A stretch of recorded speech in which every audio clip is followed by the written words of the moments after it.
when you renegotiate in that place of joy, I don't really care what you say. I don't really care that you are being threatened by the light God gave me. As long as I am a great person and I put more good into the world than I take out, because I played with karma Preach, before. preach. That hoe will come in your house. She ain't leaving. And you know it's karma because it comes in a way that you like, it's me. What if the answers you're searching for now are coming from a version of you that you stopped listening to? The one who dreamed boldly, who knew who they were before the world told them who to be. In this episode of The Invisibles, Bendita, Chauncey, and I are reconnecting with our younger selves. Not to go back, but to reclaim what was never lost. Because maybe this season of life isn't just about becoming, it's about remembering.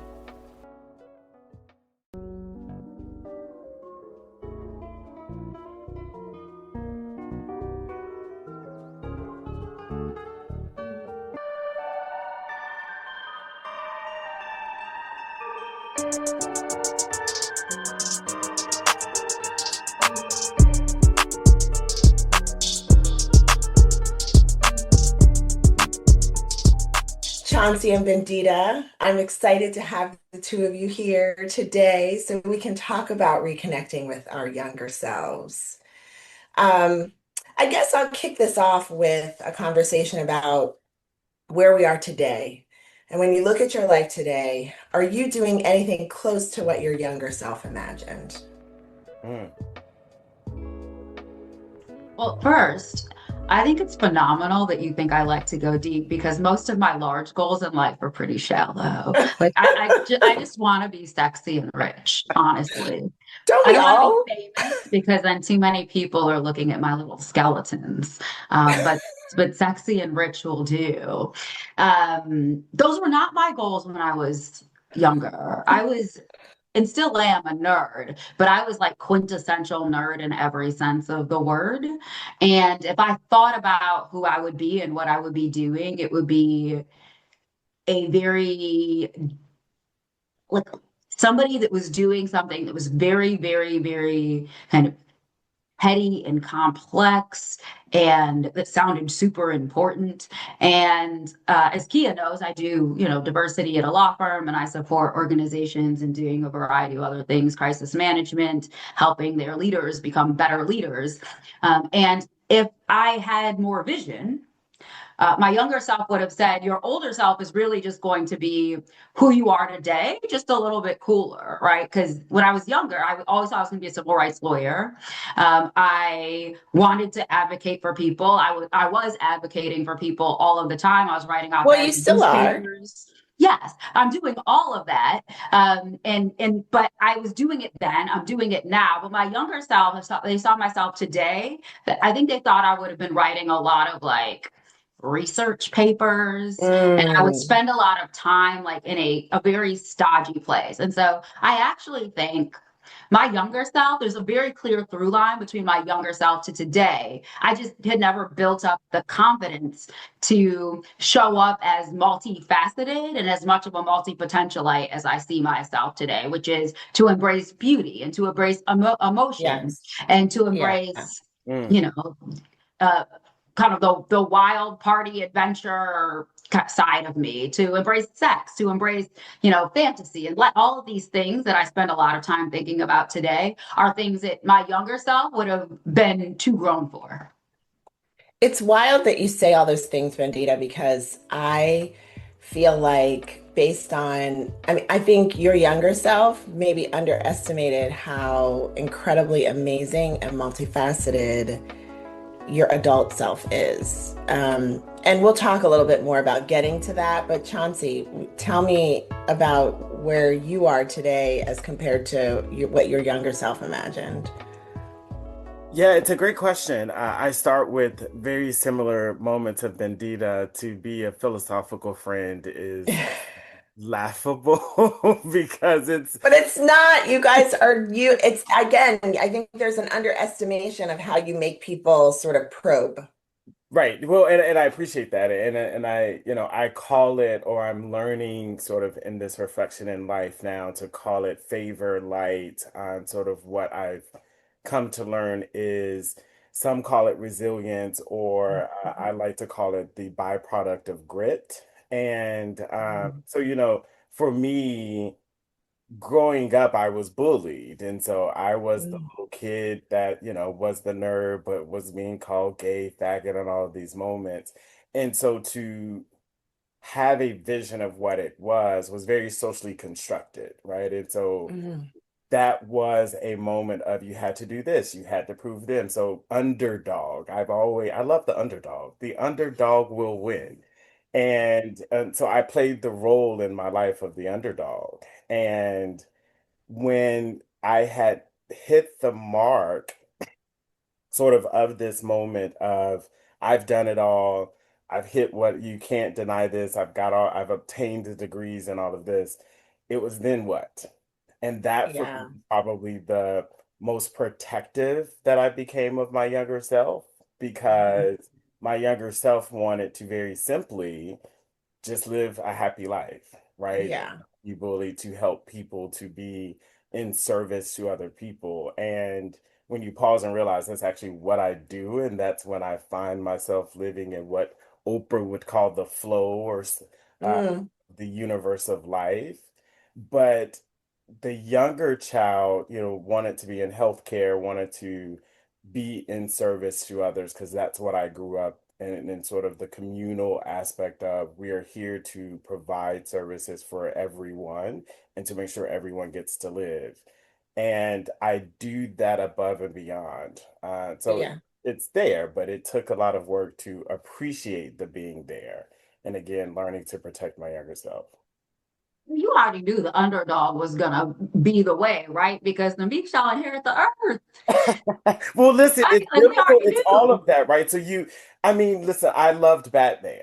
Like, Batman was my favorite hero growing up. Okay. I think Batman was always intentional about what he did. And then for me, it became very clear if you're going to go through this, you're going to have all these obstacles in life, then you should get something out of it. You deserve something out of it. And you get to choose what that is. And so when you find out you have that agency and choice, it's a beautiful thing. It's a beautiful.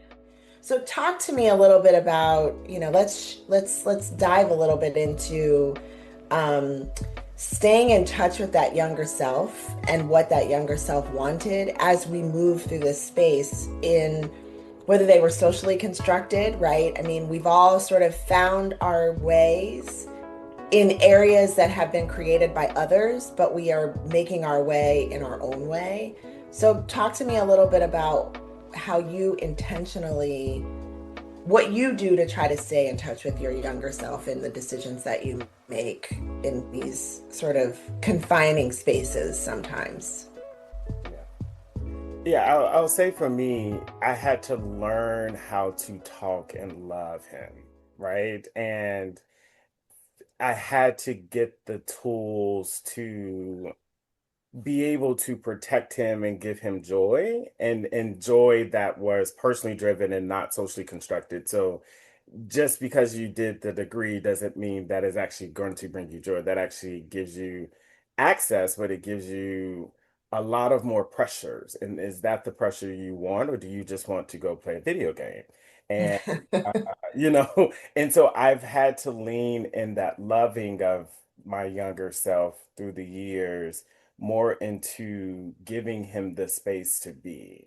And that becomes sort of that negotiation I call of life where I don't need to be in 7 different cities this week. I can choose to be in one. I might miss an opportunity, but I get to be with friends and family, or I get to pick up my life and move across the country because being closer to friends and family at this part of life brings me that joy and makes the younger me very happy because people are loving and we have this communal aspect versus living in a space where I miss my friends, but the work is there. So it became a negotiation of the two for me. And I really believe what's for you will come to you. I firmly believe that opportunity will come to you in Yeah. some other way. Yeah. That's Um, trust and belief, though, right? And that takes, I think, action. As faith without works is dead, and so you have to learn, align, and trust the universe. I think with that belief. yes. Bendita, you're so good about like being really thoughtful around the thing you said earlier this year when we were talking, and you said, I'm looking for the things that bring me, and finish the word. You said it had to bring you, Joy. yes. And Yeah. I'm like, that stuck with me. You were like, I'm only looking for the things that bring me joy. You know what And I've realized? I'm good at a lot of stuff. Like a you lot of stuff. are. You are. You both are. I think, again, I mean, Just so good at a lot of stuff. And so the key is not what am I good at, which has always been where I have ventured, right? I've mhm. always dug in. I love a little validation. I like a hand clap. I like an A plus. I like it. You're in the honors class. I like you're talented and gifted. I like you're going to an Ivy. I like you're going to the best law school in the world. I love all of that, right? Like it feeds everything in me. I get that little warm, gushy, feel. Like I Yes. love it. Yes. But but I'm good at so many different things that it's not actually a good measure of determining whether I ought to be doing something or not. As my mama likes to say, you can clean a mean toilet, but that doesn't mean that that's what's Right. meant for you to do. Right. Right. And so, really, I'm at this stage, and I'm thinking about something you just said, Chauncey, where you're talking about faith without works isn't dead. You got to combine the action. And I had an insight this week that I posted about actually 2 days ago at sound meditation, which was this recurring thought. And it's kind of a little bit related to a concept I've been wrestling with for the last 2 years. But the thought that came up during sound meditation was, trade your spear, sword, and shield for a scepter. Together, the thought that I've been thinking about for the last couple of years is, you know, you are actually a human doing and not a human being. I am very good Mm. at work. I'm Hmm. very good Hmm. at action, right? I'm very good at making a way, right? I am not good at trusting that the thing that's meant for me is meant for me. I Yeah. need to make that thing work. And that's one of the reasons why I've been successful in disparate spaces, even spaces that I could have probably cared less about at some point in time. But what I'm trying to move to is a place of sovereignty and divinity and Mm. less of being a person that feels like I just got to grind it out all of the time, right? So, how can I be enough, right? So, how can I be enough rather than what I do is enough? Yes. And that's what I'm trying to transition to. And so, and it's hard because our society, we come from kind of a very kind of Puritan, Hmm. style society Your where value is in what you do it's and how production, right? much you We are do. units of production, right? You get graded, you get evaluated by what you produce. You make money based on the perceived value of something rather than kind of just being. And so I've been thinking a lot about like when I think about my younger self and whether or not like I don't actually really think about reconnecting to that younger self. I think there's a undertone of this conversation, which suggests that maybe the younger self had something there that we need to constantly be reconnected to. I honor that person. That person is inextricable from the person that I am today. Hmm. However, I don't want to go back there. I'm not actually Yeah. trying to be in deep connection with my younger self because my younger self wasn't as cute, wasn't as hot, wasn't as smart, wasn't as agentic, wasn't as free, right? I was dealing with all these Yeah. constraints that I had no control over as a child, right? A sick parent throughout my entire childhood. I was kind of a little bit adultified and that I was helping to Mm. raise younger children at too young of an age. I was thought very highly about responsibility, right? And when I talk Mhm. to my on and off therapist, they're like, yeah, your recurring theme is responsibility, the things that you think you ought to do in order to be supportive of other people. And so me moving toward a place of joy is my, adult 40s self, right? It is my attempting to be a being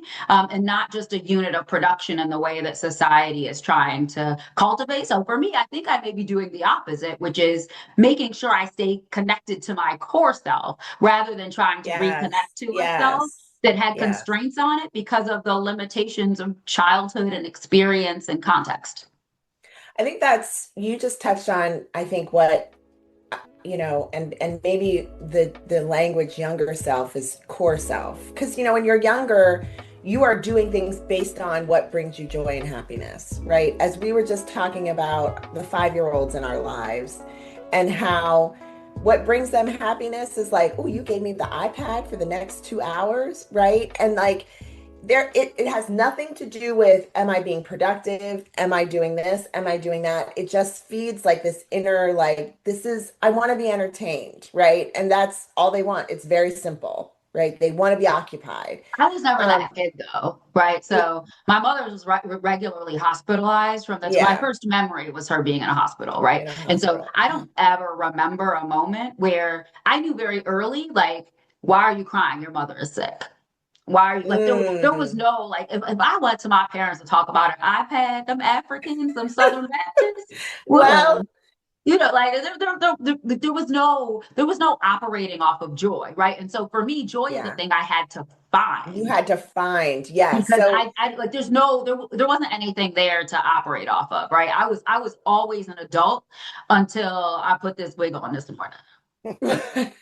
well, but I think you touched on something that's super important too. And as both of you were talking about doing, I even go back to our ancestors, right? Our value was based on what we could produce, what we could show, how we could show that we were of value, right? And when they say that we inherit the ways of our ancestors, who now we're looking at hundreds of years ago, it is still ingrained in us that we have to do, we have to produce, we have to be, we have to show, we have to have these tangibles that indicate our value and worth. And unraveling that is a pretty gargantuan adventure, right? And factor in culture. I mean, Bendita, you said the Africans, I have a Caribbean father, and those cultures are very much like your worth and value is based on what you do.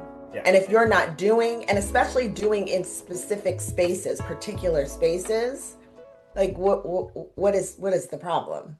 I can't tell you how many times as I've moved through my career, even though I went to law school, this expectation that I was going to practice law. And when I go to work at a firm, it's like, well, maybe you'll be able to practice. I'm like, that is not what the job entails. This is not one of those things where I get to show up as, the manager of professional development or the director of diversity, equity, and inclusion, and I can kind of dip my toes into a case here and there. That's not how this works, right?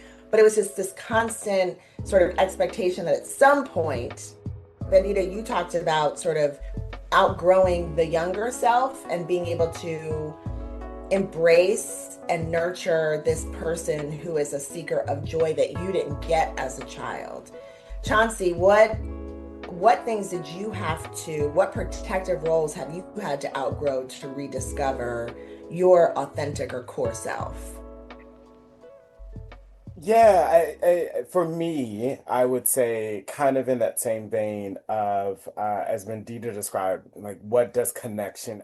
So, when you're thinking about how that manifests for me and how I negotiated the roles or sort of what I had to give up along the journey, it really was what brought me joy. So if in the center of it all for me is happiness and joy, then that prioritization will always be different. And I'm going to have to be okay with either losing some friends, losing some opportunities, quote unquote, to your earlier point of it's not really lost if it's meant for me. And Mm-hmm. when you started to or when I started to negotiate from a place of joy and happiness, my decisions became different. My intentions become different. My how I show up becomes different because I'm no longer being driven or prioritizing, all the things. Mm-hmm. Had someone who was really, really mad. I'd known them for a little bit. We were actively trying to date, and I never told them my degree. Like I was never like I'm Dr. Watson, and I don't lead with that because that Mhm. doesn't bring me the joy. It was joy to get it. It was joy in the process. I was happy when I had attained all that. And we sure had a good time celebrating it. And we'll continue to celebrate. Hello, and when needed, it is there. But what brings me joy is being able to sit in a creative space and nerd out and have philosophical conversations that are not steeped in education, but steeped in people's ideology and their culture. And I will debate you on any policy. I'm not going to debate you morally. And Mm, my negotiation is now at a space that I get to wake up each day and bring joy to my life. You know, is it a 14-hour day? Sure, it was, but it brought me joy. I got to do right. these 14 hours, all the things that make me happy, all the things that I got to touch brought me some level of joy. And that is, I consider the ultimate privilege in life. Every hour isn't equivalent, right? Like the Right. hours That that are brought me joy, life-giving, right? that are life affirming, do not feel like the hours that are life At draining. all. Right. I mean, 14 hours when you're doing something in which you are in flow or you feel joy do not feel like 14 hours. And you could probably keep going, but for the fact that you're like, an entire day and a half has gone by. Yeah. I Mhm. remember I had a mentor. This was thankfully early in my sort of corporate career, who said, you know, passion in life or the greatest day in life is where you can wake up and do what it is you want, Mm, and you'll do it without a check. And I've always kept that in the forefront, even navigating my roles in corporate America, because the its are there. Like whatever yeah. you want it to be, baby. Again, we can negotiate payments, flights, how you want it. We can do it. That is great, and we will have fun, and we've all enjoyed moments of that. But at the end of the day, when I am missing family, I'm missing my nephews growing up, I'm missing time with friends and birthdays, and you look up, it's been 8 months since you've seen someone who actually love you and Yeah. knows who you are. I need it to be fucking worth it. That's true. It needs to be worth I think that you've got to find a way to do all of the things that you're itching for. One Yeah. way or another, whether it's paid or unpaid, when you have an itch, you gotta scratch it. And only the most zen of us can have an itch and let it be there and say, that's an itch, and then just let it be there, right? You gotta scratch it, right? And so Right. otherwise, you're going to be fundamentally uncomfortable and unhappy. When you were talking, I think this is part of my younger self, right? It's the responsibility portion, right? I carry a lot of Yeah. water. I have a lot of jobs because I like all of the things that I'm doing. And I like to, one lets me learn, and one lets me be fancy, and one lets me go, interact with people in a way that I want, and one lets me develop a skill, but I also do it because, like many folks in our communities, I carry a lot of water. I'm probably one of the more educated people. I have more financial possibility. And I don't want to discount all the folks out there who are working really, really, really hard to do one thing or another, and the money is just Yeah. not coming. I actually Yeah. don't think it's true that just because you love something and just because you're doing something that you love, the money will come. I think, like Mm, many things in life, I think sometimes there's just some luck. Sometimes there's luck, sometimes there's creating opportunity, and sometimes the things that are supposed to come to you come to you. yeah. But there are a lot of people out there who are doing exactly what it is that they love, and they are broke or homeless or having or struggling. And so I don't want to discount those folks who are Yeah. doing exactly what we're telling them to do. Follow your path, do the thing you love, but Yeah. Yeah. they're hungry, right? And Yeah. that's a very real experience for a lot of people. And I also don't want to discount the folks who, like me, are out here trying to get as much money as I can. I am out here stockpiling, one, because of the society. I understand how capitalism works. And I Absolutely. understand what my Absolutely. parents need. And me loving my job isn't what my parents need. Me Correct. having money to give them so that they have a car because they live 20 minutes from civilization is important. And so I don't want, especially the women out there who've been socialized to be like, don't worry about money, da, da, da, be afraid of That's money. not true. Yeah, Uh, that isn't true. get in there, don't money shouldn't be your end all be all. But Yeah. to me, not to worry about it feels divorced. Mm, mm. And I don't think that's a genuine to think that money doesn't matter when people say, "Oh, the money doesn't matter." It does, you know. And I have to say that is a recent acceptance that I have come to because I felt like I didn't want to seem materialistic or money grubby and all of that. But the reality of it is, while money may not buy happiness, it affords you certain freedoms. It's so important to acknowledge the privilege that we have, Bendita, that you talked about, to be able to say, I'm doing what I love to do and I get paid to do it and I can live doing it, because there are a lot of people who don't have that ability. One of the things I love about both of you, you've talked about it, Bendita, you a little bit more actively than Chauncey, but this realization of our goodness. And there's a tendency for people to sort of downplay how truly awesome they are.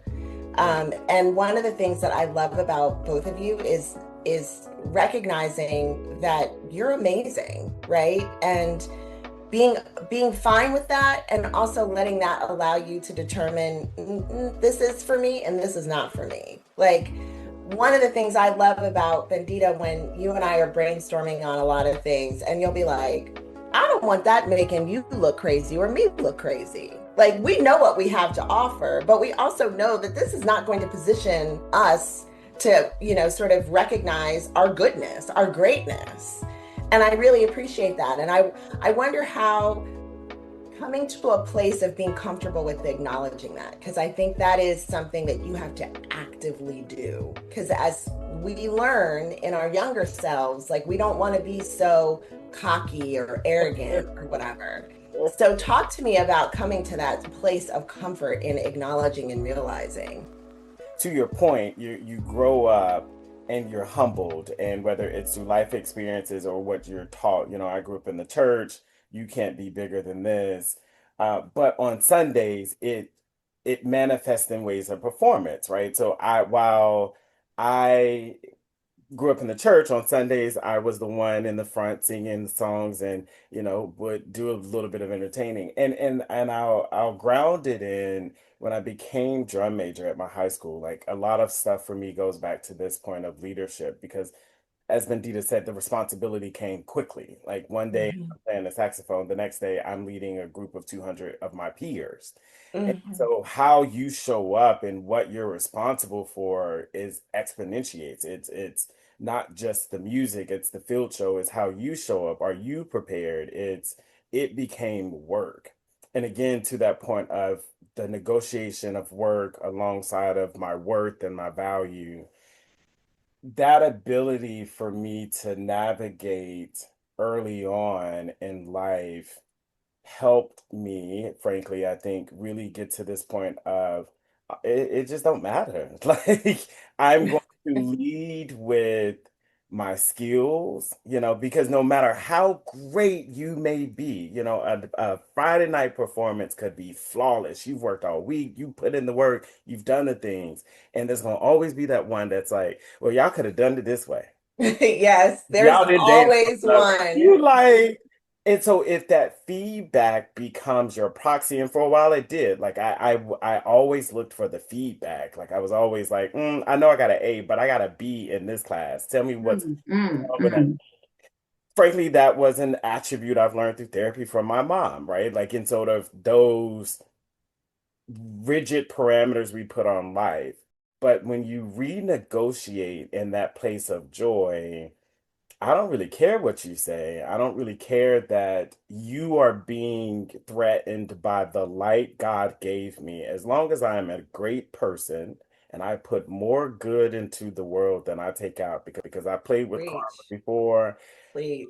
That hoe will come in your house. She ain't leaving. And you know it's karma because it comes in a way that you like, it's me. And so I've learned very in my 20s, I don't play with karma. So I really try to be better than I was the day before and interact with people. But I think confidence when you break it down in Latin terms, it's with trust. I just Mhm. trust my skills. And if that comes off in a way to you that is offensive, okay, That's about you. have that, That's not right? Like about me. I don't give me some, let's have dialogue. Let's engage in a dialogue around what it is, but I'm not going to apologize for what has gotten me here because to Bendita's point, I did the work. There's Yeah. there's no difference, as the other Westmore would say in his book. There's no difference than you or everyone has a story, as Robin Roberts would say. I did the work. So I'm no longer negotiating my work because I know I can do the damn job, like, and be great at it because I know the formula to do that. If I'm going to engage, I want it to be mutually fun. And Yeah. and while I know that technical will be great, I want a great environment to work in. I want to Correct. work with good people. I want people who ain't always assholes. I want people who are going to challenge my thinking. I want a partner who is sitting real chill. So it becomes my factor or variable of my negotiation in life today. Yeah. Bendita, I have a sneaking suspicion that you might have something a little different in yours. Have always been validated for my intelligence. Even growing up in a predominantly nearly all white school district, I've always been recognized as being smarter, able to produce, able to be effective, able to get the grade, able to kind of do that thing more than others. And so for me, that was somewhat baked in. Hmm.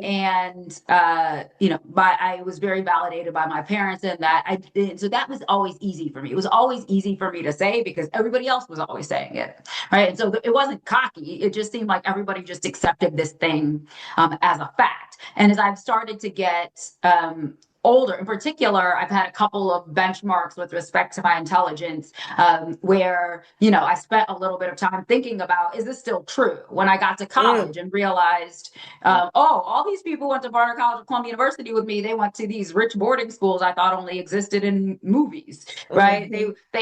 Went to summer, abroad or whatever when they were in junior and high school. And I never didn't actually think these were things people did. And so I Yeah. spent a semester holed up in my room. I had friends who were great friends who constantly tried to make me a whole human being. But I was a studier. And after that first semester, being at the top of my class, I was like, oh, I could do this. And then I relaxed and became a whole human being. Again, when I went to law school, right, I was tested. I went to Harvard Law School, was a bunch of the smartest people I'd ever met in my entire life, truly, who just seemed to know things. And I was like, I've got to read to know it. You just seem to know it. And so it took a semester for me to test myself to see, oh, does this still hold true? And I think I did a good job of running with the pack as validated by grades and otherwise. But then I got to relax. So over time, I've been able to test that. So that was never really an issue for me. And Yeah. as I've come into being a working person, I maintain that confidence together with the work. I put the work in. Yeah. It's not a secret. I mean, it's actually not a secret to Kia, but I wake up with Jesus and the Roosters every single day, and I spend at least two Yes. hours a day studying my craft. I read studies. I study psychology. I read books. I listen to podcasts. I do writing. I take courses. I am out here talking to other people who are great in their fields about how they do what they do, the things that I'm trying to confront. And so I am actively invested in being the best at that. So there's very little about me that is going to be shy about this thing that for me has just about always been true from the time that I'm a child, even if it comes across cocky to other people. Now, the area where I do not have that kind of confidence that I've had to grow into it is physically. Other than being born a 5 pound, 13 ounce kid, I was very, very, very insecure about anything about my body, about how I showed up, about how I interacted in relationships with others. Are people going to like me? Are people going to be my friend? You know, all of these things. So anything that dealt with anything that wasn't about producing in school or work was Mhm. always a question for me, right? Up until about 10 years ago. And I spent from the time that I was, 3 or 4 when I was became very overweight until about 10 years ago, I spent a lot of time trying to make myself be a more evolved human in my thinking related to my body, right? By that time, I figured out how to make friends, so that was fine. But it was really very much about how, like, I need to transform my mindset to be, oh, whatever body you have is just fine. By that time, I figured out how to make friends, so that was fine. But it was really very much about how, like, I need to transform my mindset to be, oh, whatever body you have is just fine. Whatever, Mhm. you could really, like, I thought that was the highest evolution you could have, whether you're 400 pounds or whether you're 150 pounds. If you are an evolved human being, you will accept it, you will love it, you will move on. I never got there. I Mm. just had to change it. Literally just Mm. had to change it. I never got to the point of confidence and saying, "Oh, I love me as I didn't. I wasn't about to. I didn't have a model for it." And so for me, it took me changing my body through every means possible. Kia knows I was the first person, probably many people that I know that got on the GLP-1s. I've had every time that I've had a medical surgery, I get some form of cosmetic surgery to go along with it. I am constantly thinking about what's my procedure of the year going to be. And so what I've come to accept about myself is that I don't accept not looking the way that I want.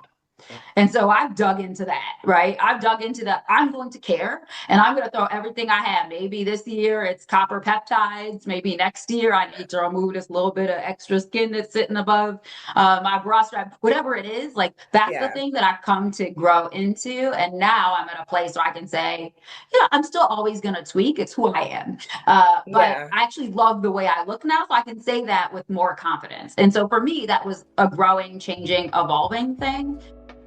I love the unapologetically you, right? And you both give that in different ways, but you both give that. And that is something that I truly appreciate about both of you.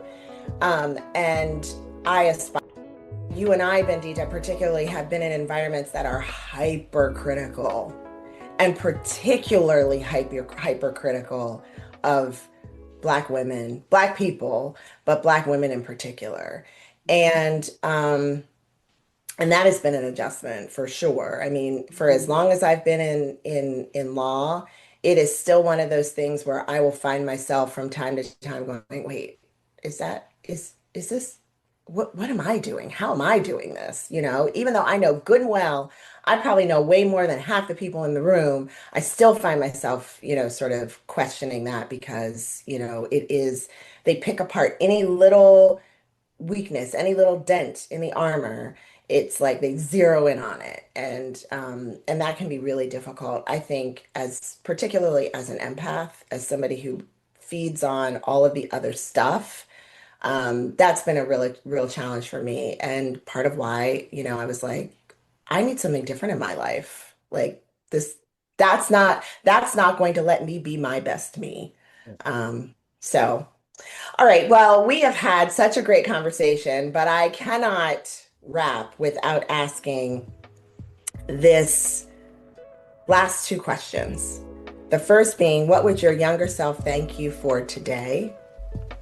And if you could say one thing to your 10-year-old self, what would For me, I would say keep going, that I kept going, hmm that I didn't. Uh, I think as a child, you can get into the negative, right? And thank God this was pre-social media, so that's always great. God, But yes. so I think to some of the conversation, we sit in the feedback, and when you don't always have the tools, right? So the tools are part of the evolution and part of the access. It can seem daunting, and Mhm. unfortunately, people who there's so many people who experience it and their process is different and it sometimes leads to suicide. And I've never had suicide ideation. It's just in that moment where you realize like you just kept going and you Yeah. choose yourself. And I'm thankful that I've had those experiences to make those choices early on to be here. Uh, Mhm. and so the work, like it's hard, but I'm thankful for the work. So would that also be part of your, what would you say, if you could say one thing to your 10-year-old self, would it be keep going? Just keep swimming. Yeah, I Just keep always swimming is try real. out to find the True. emo. And I think that is the best thing Ellen has ever gave us. I love her, but I think just keep swimming is the best advice. My younger self would thank me for recognizing all of the work that my younger self put in to push through and to build the foundation. Like I couldn't be who I am today without that person. And if I had advice for my younger self, it would be like those people. They don't know. It is the same thing with our job, Kia. We do have a hard job. We're in a place where, people are underestimated. Zero human beings other than my team in my job actually know what we do. Yeah. And the fact that any of them think that they can opine on anything I do is wild. And that's really what I've been wrestling with. I think I've been wrestling over the last 6 months, and maybe this goes with my hyper sense of self. I truly believe that I'm unmanageable. I truly believe that Oh, I am not like, I have too much of a freedom fetish. I do not want anybody that I do not think is legitimate, and I don't or has enough standing. They haven't put in the work. They haven't wrestled with these problems.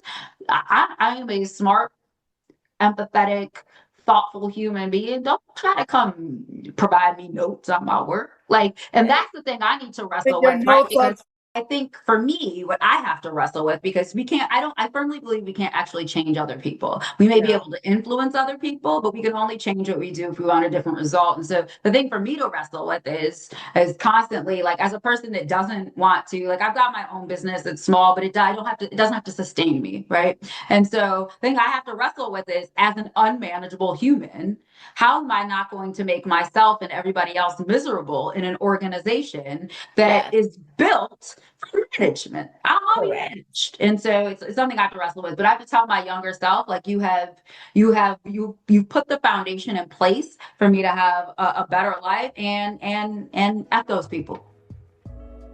Yes.